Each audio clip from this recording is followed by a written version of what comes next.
പച്ചക്ക നന്നാക്കി എടുക്കുന്നത് എങ്ങനെയാണെന്ന് പറഞ്ഞു തരാം. കയ്യിൽ വെളിച്ചെണ്ണ നല്ലതുപോലെ പുരട്ടിയിട്ട് വേണം ഇത് നന്നാക്കിയെടുക്കാൻ. കയ്യിൽ കറ പറ്റാതിരിക്കാനാണ് അങ്ങനെ ചെയ്യുന്നത്. കടയിൽ നിന്നും വാങ്ങിയ പച്ചക്ക ആയതുകൊണ്ടാണ് കുറേയൊക്കെ പീൽ ചെയ്ത് കളയേണ്ടി വരുന്നത്. വീട്ടിലുണ്ടായതാണെങ്കിൽ ഇത്രയും കളയേണ്ടി വരില്ല. പച്ചക്ക കട്ട് ചെയ്ത് വെള്ളത്തിലേക്ക് ഇടുന്നത് അത് കറുത്തു പോകാതിരിക്കാനാണ്. ഒരു മീഡിയം സൈസിനാണ് ഇത് കട്ട് ചെയ്തെടുക്കാൻ പാടുള്ളൂ.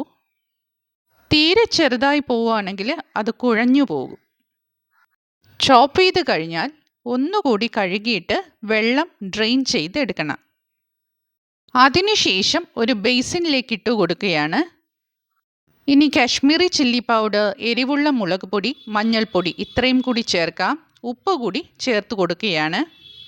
നല്ലതുപോലെ മിക്സ് ചെയ്ത് പച്ചക്കായിൽ അരപ്പ് പുരട്ടി എടുക്കണം. അതിനുശേഷം ചുവട് കട്ടിയുള്ള ഒരു പാത്രം ചൂടാക്കിയെടുക്കാം. പാത്രം ചൂടായി കഴിഞ്ഞ് വെളിച്ചെണ്ണ ഒഴിച്ചു കൊടുക്കാം.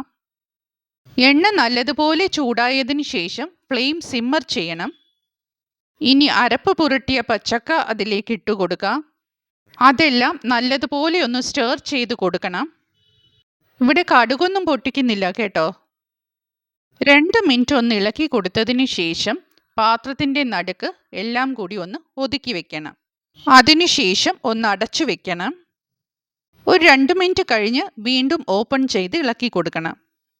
വെള്ളമൊന്നും ചേർക്കുന്നതല്ല, അതുകൊണ്ട് കരിഞ്ഞു പിടിക്കാതെ ശ്രദ്ധിക്കണം. നോൺ സ്റ്റിക്ക് കുക്ക്വെയർ ആണെങ്കിൽ കരിഞ്ഞു പിടിക്കും എന്നുള്ള ടെൻഷൻ വേണ്ട. നിങ്ങൾ വേണമെങ്കിൽ നോൺ സ്റ്റിക്ക് പാത്രത്തിൽ ചെയ്തോളൂ കേട്ടോ.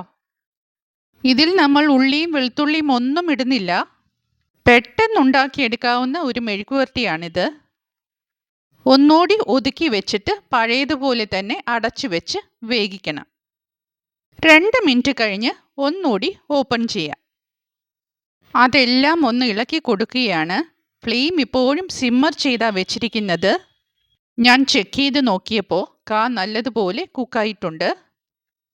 ഒന്ന് ഇളക്കി കൊടുത്തിട്ട് പാത്രത്തിൻ്റെ സൈഡിലേക്ക് സ്പ്രെഡ് ചെയ്തിടുകയാണ്. ഇങ്ങനെ ഉലർത്തുമ്പോൾ നല്ല ടേസ്റ്റാണ് കേട്ടോ. യാതൊരു ഡൗട്ടും വേണ്ട, ഇത് എൻ്റെ ഗ്യാരണ്ടിയാണ്. ചോറും തൈരും ഈ ഒരു മെഴുക്കുവരട്ടി മാത്രം മതി രുചിയോടെ ഊണ് കഴിക്കാൻ. അപ്പോൾ എല്ലാം പറഞ്ഞതുപോലെ. Thank you.